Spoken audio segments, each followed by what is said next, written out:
अस्सलामुअलैकुम, welcome back to the lesson. आज हम फाइनली वाउल स्टार्ट कर रहे हैं और हमारी सीरीज़ का सेकंड हाफ शुरू हो रहा है। So without wasting any time let's get right into the lesson. Vowels, सबसे पहले इस लफ्ज़ की प्रोनाउंसिएशन देख लेते हैं। हम इसको वावल पढ़ते हैं, जो कि मेरे हिसाब से गलत प्रोनाउंसिएशन है। आप इसको दो तरह से पढ़ सकते हैं, एक है वाउल, वाउल्स। दूसरी जो आसान है जिसको मैं प्रेफर करता हूँ वो है वाउल्स, वाउल्स। तो इंग्लिश लैंग्वेज में टोटल 20 वाउल साउंड हैं, जिनमें 12 मोनोफोन्ग्स हैं और 8 डिफ्थोंग्स हैं।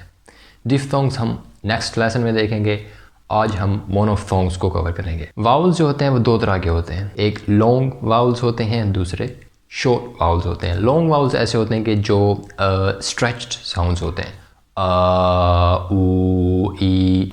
शॉर्ट वाउल्स जो होते हैं वो मुख्तसर साउंड होते हैं, ए सबसे पहले ये साउंड्स है। इसमें एक साउंड के आगे आपको दो नुक्ते नज़र आ रहे होंगे जो कि इन्वर्टेड ट्रायंगल्स होती हैं हकीकत में।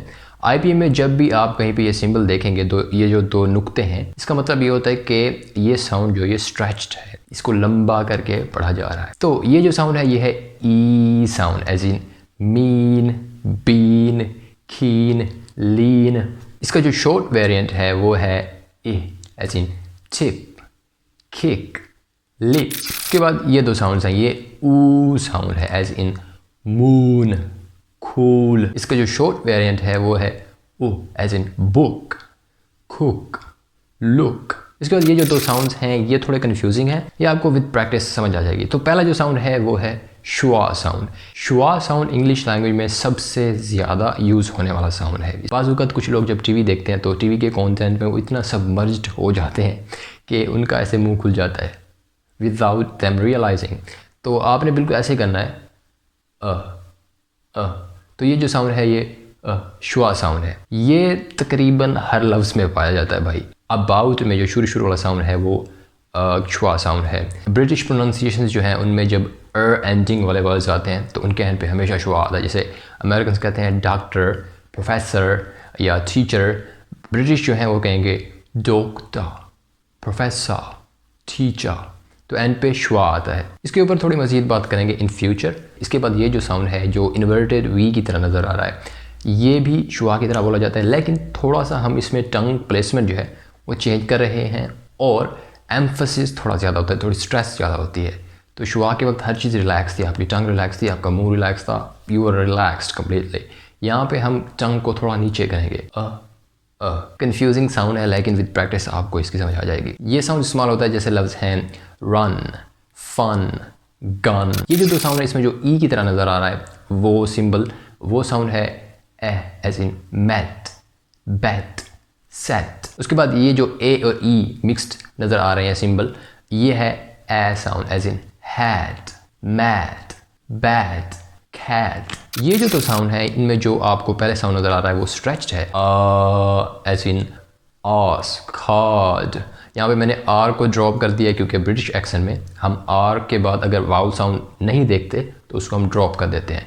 कार्ड अमेरिकन पढ़ते हैं, हम पढ़ेंगे कार्ड। और ये जो साउंड है जो उल्टा ए की तरह है, ये ब्रिटिश एक्सक्लूसिव साउंड है, आपको मेनली ये ब्रिटिश इंग्लिश में मिलेगा। तो ये साउंड है ओह, ओह। बिल्कुल आपने जो अपने लिप्स हैं उनको राउंड करना है, oh, as in hot, boat, note, short.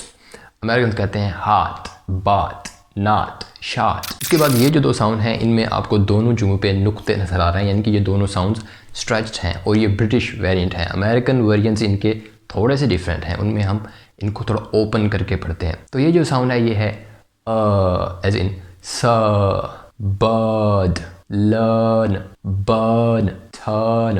He burned the papers. I learned a new language. I saw a bird. तो इन अल्फाज में आर के साउंड को रिप्लेस कर देता है ये स्ट्रेच साउंड। ये जो सिंबल है इसको आप समझ लें कि ये एक आर्क की तरह है। अमेरिकन जो हैं वो इसको स्ट्रेच नहीं करते, यानी कि वो ओपन साउंड होता है। ब्रिटिश जो हैं वो इसको स्ट्रेच करते हैं, खींचते हैं, क्लोज कर देते हैं, राउंडेड साउंड बन जाता है। तो ये साउंड है O, as in walk, talk, water. American जो है कहेंगे वाक, थाक, वाटर। तो ये थे मोनोफोन्ग्स। उम्मीद है आपको समझ आ गई होगी। अगर आपका कोई क्वेश्चन है, किसी साउंड में प्रॉब्लम आ रही है तो आप कमेंट सेक्शन में भी पूछ सकते हैं या फिर आप मुझे इंस्टाग्राम पे मैसेज भी कर सकते हैं। और एक फ्री सहूलत आपको मैं प्रोवाइड कर रहा हूँ कि अगर आपको समझ नहीं आ रही कि कौन से साउंड्स आप मिस प्रोनाउंस कर रहे हैं, अगर आप परसीव नहीं कर पा रहे कि आपके कौन से साउंड ज़्यादा मिस्टेकंड हैं, तो आप मुझे अपनी वॉइस रिकॉर्डिंग कुछ भी बोल सकते हैं आप उसमें, 1 मिनट आधा मिनट की, वो इंस्टाग्राम पे भेज सकते हैं। मैं आपको डायग्नोज करके बता दूंगा कि आप किन साउंड्स को मिस प्रोनाउंस कर रहे हैं। That's it, see you in the next lesson. Allah हाफिज़।